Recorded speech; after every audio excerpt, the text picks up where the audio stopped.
सभी आर्यों को सादर नमस्ते। मैं पंडित रविंद्र आर्य आर्य समाज प्रचार नामक इस YouTube चैनल में आपका हार्दिक स्वागत करता हूँ। आज का हमारा विषय है यज्ञ, जिसको लोग हवन भी कहते हैं, अग्निहोत्र भी कहते हैं। यह जो यज्ञ शब्द है ये यज धातु से बनता है, जिसके 3 अर्थ होते हैं: देव पूजा, संगतिकरण और दान। तो सर्वप्रथम आज हम देव पूजा की बात कर रहे हैं। देव किसको कहते हैं? तो निरुक्त में महर्षि यास्क लिखते हैं, देवो दानाद्वा दीपनाद्वा द्यूतनाद्वा भवति इति देवा। देव कौन है? तो सबसे पहले कहा देवो दानात, यानी दान से, यानी देने से। तो जो किसी को कुछ दे रहा है वह देव कहलाता है। और पूजा, पूज सेवायाम धातु से। तो पूज सेवायाम का अर्थ क्या है? उसकी सेवा करना, यथायोग्य सत्कार करना, यानी देवताओं का सत्कार करना यज्ञ है। देव पूजा का अर्थ हुआ देवताओं का यथा योग्य सत्कार करना देव यज्ञ है। अब ये देव क्या है? मैंने उसका अर्थ तो आपको बता दिया, पर इसके कितने प्रकार हैं? तो लोग हमारे यहाँ कहते हैं कि देवों के 33 करोड़, 33 कोटि। देखिए, इस कोटि शब्द के 2 अर्थ हैं, एक तो है करोड़ और एक है प्रकार। जैसे आप जब संकल्प पाठ करते हैं तो षड्नवति कोटि, यानी कि 96 करोड़। वहाँ पर जहाँ संख्या के साथ में, किसी संख्या के साथ में कोटि शब्द लगता है, वहाँ इसका अर्थ होता है करोड़। लेकिन यदि कोई कहे कि हमारे यहाँ उच्च कोटि के विद्वान आए हैं, तो ऊंचे करोड़ नहीं, मतलब उच्च श्रेणी के, तो वहाँ पर श्रेणियाँ हैं, वहाँ पर प्रकार हैं। तो वो कौन से हैं? तो कहा 33 कोटि, यानी 33 प्रकार के देवता हैं। और उन 33 प्रकार के देवताओं में सबसे पहले आता है 12 आदित्य। आदित्य किसको कहते हैं? तो कहा संवत्सर के जो 12 मास हैं वो आदित्य है। अब ये आदित्य शब्द जो है अधभक्षणे धातु से बनता है, भक्षण करने वाला। तो इनको 12 मास जो हैं, इनको आदित्य क्यों कहा? तो कहा ये हमारी आयु का भक्षण करने वाले हैं। अब इसमें जो है 12 मास के बाद में अब क्या आ गया जी? अब 11 रुद्र आ गए। रुद्र किसको कहते हैं? तो कहा रुद्र अश्रु विमोचने, जो रुलाता है। कौन है जी वो? 10 प्रकार के प्राण हैं और एक जीवात्मा है। इनमें 10 प्राणों में 5 तो प्राण हैं, जिनके नाम प्राण, अपान, समान, व्यान और उदान हैं। और 5 उप प्राण हैं जो इनके सहायक होते हैं। वो हैं नाग, कूर्म, कृकल, देवदत्त और धनंजय। ये 10 प्राण हैं और 11वां रुद्र इनके साथ में जीवात्मा है।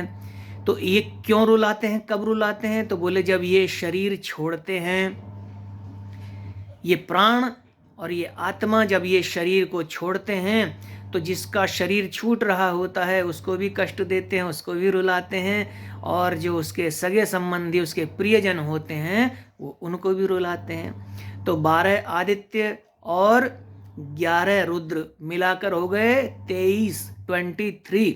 इसके बाद नंबर आता है 8 वसु। वसु किसको कहते हैं? जिनमें हम वास करते हैं। तो उसमें कहा पंचभूत। और इसके बाद में जो आपके सूर्य, चंद्रमा, नक्षत्र आदि, ये वसु हैं जिनमें हम वास करते हैं, जो हमें बसाते हैं। ये 8 वसु मिलाकर कितने हो गए जी? 23 + 8 = 31। इसके बाद एक हो गया इंद्र, जो ऐश्वर्यवान परमात्मा है, प्रजापति परमात्मा। और इंद्र नाम जो है आकाशीय विद्युत का भी है। जो लाइटनिंग होती है ना, ये आकाश में जो बारिश के मौसम में लाइटनिंग होती है, उसको भी इंद्र कहा गया है। और प्रजापति, प्रजा का स्वामी, प्रजा का पालन करने वाला, प्रजा की रक्षा करने वाला, यह नाम यज्ञ का भी आता है और यह परमात्मा का भी आता है। तो कुल मिलाकर के 33 प्रकार के देवता हो गए। अब इन देवताओं में जिसका जिस प्रकार से यथा योग्य सत्कार आप कर सकते हैं, उसका सेवन कर सकते हैं। केवल सत्कार ही नहीं बल्कि सेवायाम, पूज सेवायाम, उसका सेवन भी करना है। तो जिस प्रकार से वायु देवता का एक उदाहरण देके मैं आपको समझाने का प्रयास करता हूँ।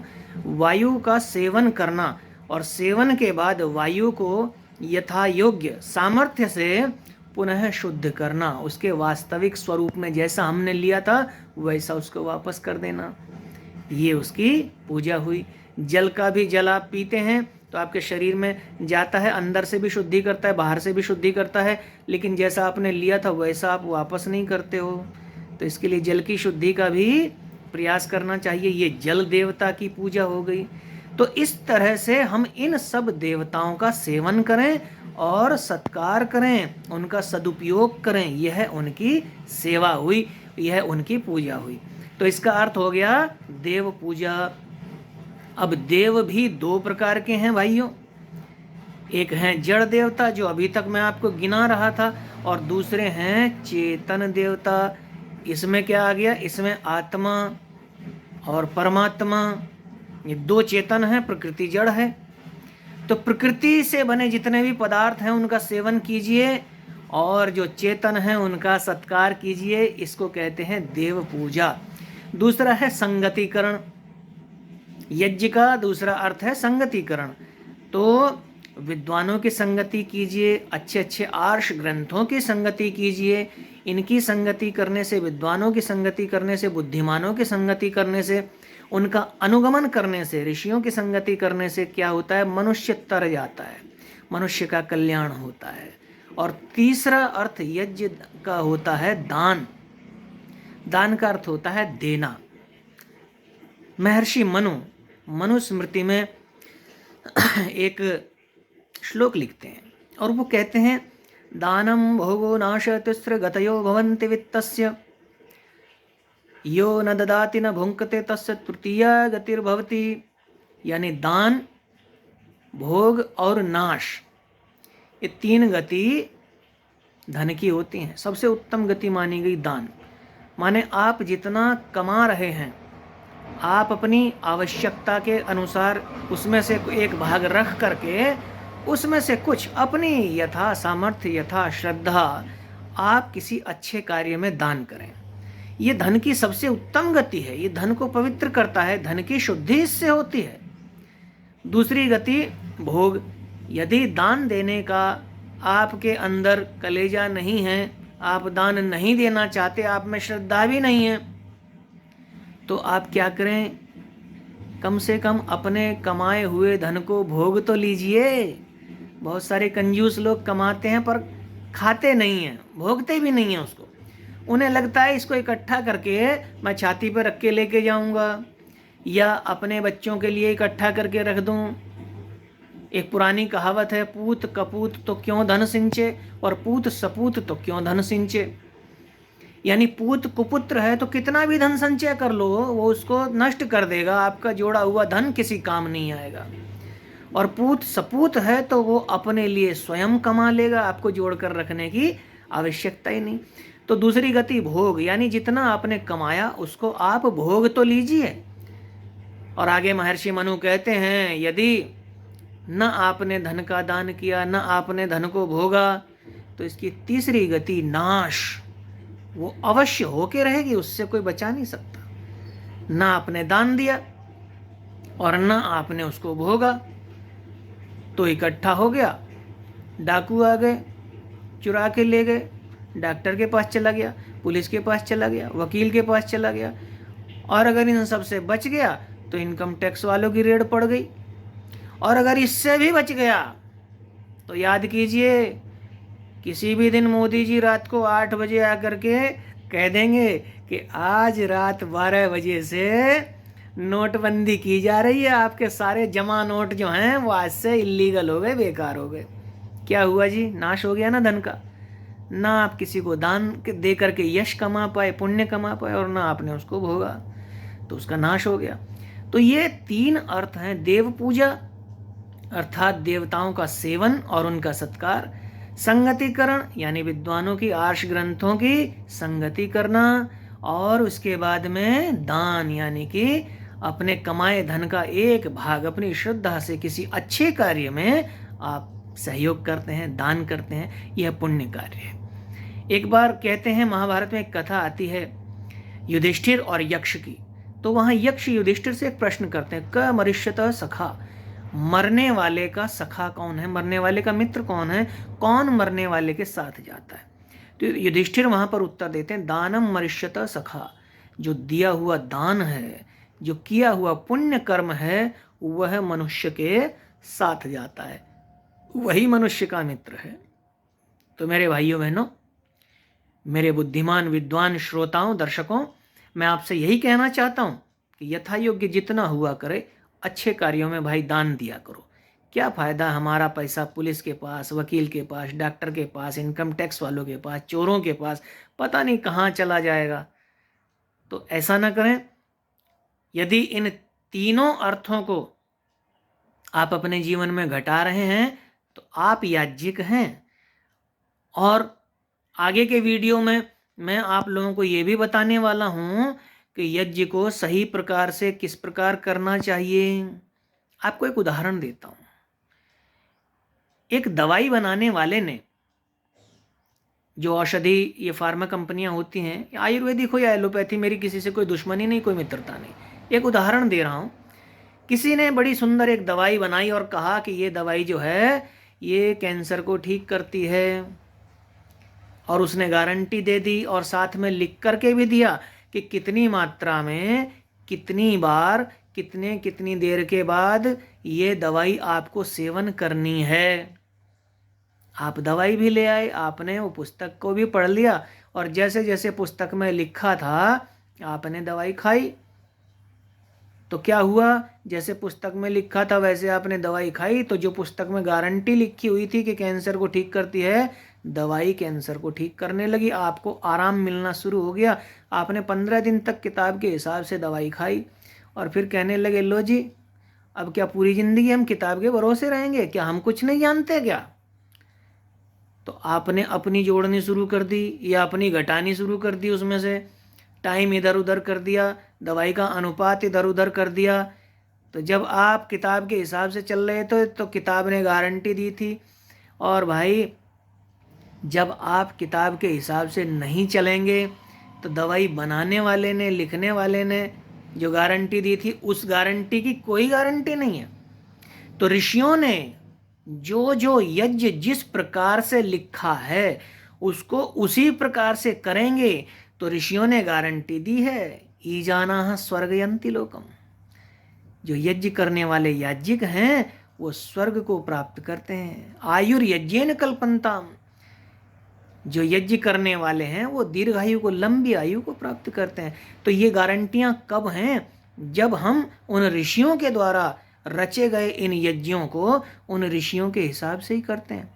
आजकल हम देखते हैं लोगों ने अपनी चलाते हुए कुछ नए नए यज्ञों की रचना कर ली है।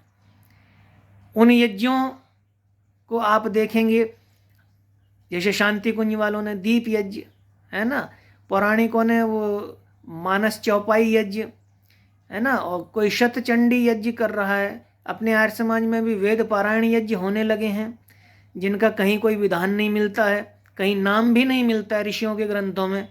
तो ये आजकल के जो पुरोहित हैं, चाहे आर्य समाज के हों चाहे किसी भी समाज के हों, भाई मेरा निवेदन है कि यज्ञ को यज्ञ ही रहने दीजिए। इसमें अपने नए नए नाम जोड़ करके, नए नए यज्ञों की रचना करके यज्ञ के स्वरूप को मत बिगाड़िए। ऋषियों ने जो लिखा है बस उतना ही कीजिए, उसके हिसाब से कीजिए, तो उनकी गारंटी है जो लिखा है वो मिल जाएगा। और आप अपने हिसाब से चलोगे तो भाई समाज को आप एक नई दिशा में ले जा रहे हो। फिर आर्य समाज नहीं रह जाएगा, यज्ञ यज्ञ नहीं रह जाएगा। ये अनुसंधान सही दिशा में हो तो अच्छा फल देता है, और अनुसंधान गलत दिशा में हो तो बुरा फल भी देता है। किसी को यूरेनियम प्लूटोनियम मिल गया और वो उससे परमाणु ऊर्जा बनाता है तो बहुत से घरों में रोशनी होती है, बहुत से घरों का अंधेरा मिट जाता है। और यदि गलत अनुसंधान करके परमाणु बम बना देता है तो यही अनुसंधान, यही रिसर्च जो दूसरों के घरों में रोशनी कर रहा था, अंधेरा मिटा रहा था, ये लोगों में मौत बांटता है और उनके घरों में अंधेरा छा जाता है, बहुत से लोगों मृत्यु हो जाती है। इसीलिए मैं कहना चाहूँगा यज्ञ को यज्ञ ही रहने दीजिए। तो आगामी वीडियो में इन सभी शंकाओं का समाधान, आपके प्रश्नों का उत्तर हम देने का प्रयास करेंगे और ऋषियों के प्रमाणों के साथ में। बहुत सारी उलझनें आ गई हैं यज्ञ के बारे में, तो उन यज्ञों के जो उलझनें हैं उनको सुलझाने का प्रयास किया जाएगा। आप सभी से आज इतना ही कह करके मैं अनुमति चाहता हूँ। अगले वीडियो में हम फिर कोई अच्छा विषय लेकर के आपके सामने आएंगे। आप सभी ने मेरे वीडियो को देखा, आपसे एक निवेदन है, यदि अच्छा लगा हो तो इसको लाइक कीजिएगा और शेयर कीजिएगा ज़्यादा से ज़्यादा लोगों तक। और YouTube पर आर्य समाज प्रचार लिख करके सर्च करें, हमारे चैनल से जुड़ें, औरों को भी जोड़ें। बहुत सारी नई नई जानकारियाँ, अच्छी जानकारियाँ जो आपके लिए कल्याण का मार्ग प्रशस्त करने वाली हैं, वो मैं लेकर के आपके बीच में आने वाला हूँ। आप सभी का बहुत बहुत धन्यवाद और इसी के साथ वाणी को विराम। इति ओम शम। नमस्ते जी।